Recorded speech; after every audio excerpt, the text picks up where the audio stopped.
Hello, good morning, शुभ सकाळ, श्री स्वामी समर्थ. तर आज मी तुमच्यासोबत शेअर करणार आहे की दररोज सकाळी आपण उंबरठा पूजन कसे करायला पाहिजे. सणानिमित्त दर गुरुवारी काही फेस्टिवल वगैरे असेल तर तेव्हा आपल्याला उंबरठा पूजन कसं करायचं आहे, लेपन वगैरे कसं करायचं आहे, हे सुद्धा मी तुमच्यासोबत बऱ्याच वेळा माझं 21 गुरुवारचं व्रत आहे त्यामध्ये शेअर केलेलं आहे. पण आज फक्त आणि फक्त आपण दररोज कसं उंबरठा पूजन करायचं आहे त्यासाठी मी हा छोटासा व्हिडिओ घेऊन आले आहे. व्हिडिओ शेवटपर्यंत पाहायला अजिबात विसरू नका. सगळ्यात अगोदर तर सकाळी लवकर उठून छान अंघोळ वगैरे करून देवांना धूप वगैरे लावून मी माझी दिवसाची सुरुवात करते. दररोज सकाळी उठलं की माझं एकच काम असतं, घरामध्ये धूप लावून सगळीकडे फिरवणं. त्याने मला खूप जास्त पॉझिटिव्हिटी वाटते आणि नंतरचं काम म्हणजे बाहेरचं झाडून पुसून छान असं उंबरठ्याचं पूजन करून घेणं. असं म्हटलं जातं उंबरठ्यावर आपली लक्ष्मीचा वास असतो, म्हणून सगळ्यात अगोदर तर मी उंबरठ्यावर पाण्याने स्वच्छ धुवून पुसून घेते. तिथे पण धूप बाहेर घेऊन येते थोडा वेळ, कारण पोर्चमध्ये पण धूप द्यायला हवा. नंतर थोडंसं हळदी आणि कुंकू पाण्यामध्ये मिक्स करून किंवा गुलाबजलमध्ये मिक्स करून आपल्याला हळदी कुंकू लावून घ्यायचं आहे दोन्ही साईडनी. आणि नंतर छान अशी तिथे रांगोळी काढून घ्यायची आहे आणि अशा पद्धतीने आपल्याला दिवसाची सुरुवात करायची आहे. सध्या अधिक महिना चालू असल्यामुळे मी ही गोपदमची सुंदर अशी रांगोळी काढून घेतली. तर जास्त काही आपल्याकडून नाही झालं तर एवढं तर आपण नक्कीच करायला पाहिजे.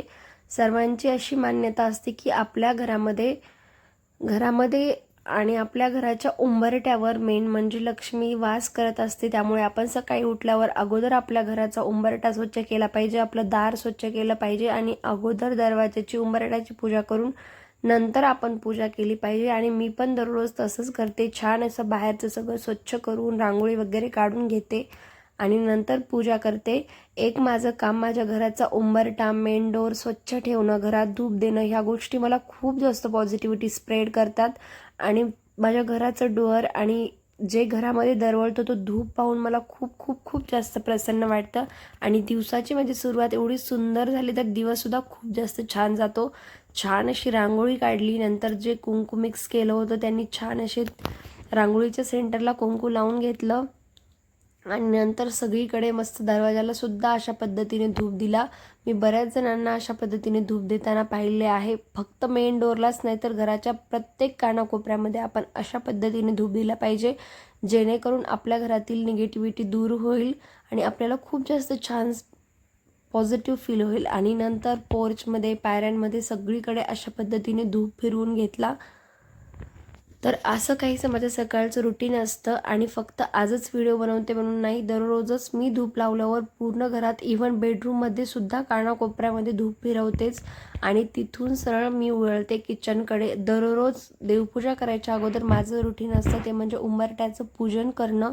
त्याने मला स्वतःलाच खूप छान वाटतं. पण एक धार्मिकरित्या जरी आपण पाहायचं झालं तर उंबरठा पूजन करणं खूप जास्त चांगलं असतं. प्रत्येकाने उंबरठ्याचं पूजन केलं पाहिजे, कारण उंबरठा पूजन केल्यामुळेच आपल्या घरात लक्ष्मीचा वास होतो, लक्ष्मी येते असं म्हणतात. आणि आपल्या घरात आलेले पाहुणे रावण्यांना सुद्धा खूप जास्त छान आणि अट्रॅक्टिव्ह वाटतं.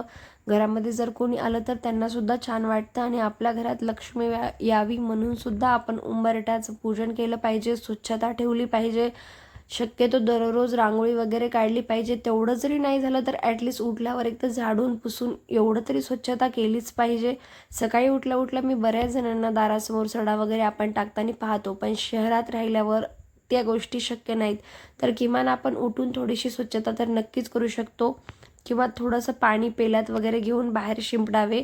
तर असं काहीसं आपल्याला उंबरठ्याचं पूजन करायचं आहे. नंतर छान अशी पूर्ण माझी देवपूजा करून घेते मी. तर असं काहीसं माझं रुटीन असतं. आणि उंबरठ्याचं पूजन कसं करायचं तर या छोट्याशा व्हिडिओमधून तुम्हाला नक्कीच कळलं असेल. आय होप तुम्हाला माझा हा व्हिडिओ नक्कीच आवडला असेल. व्हिडिओ आवडला असेल तर लाईक, कमेंट, शेअर आणि माझ्या चॅनलला सबस्क्राईब करायला विसरू नका.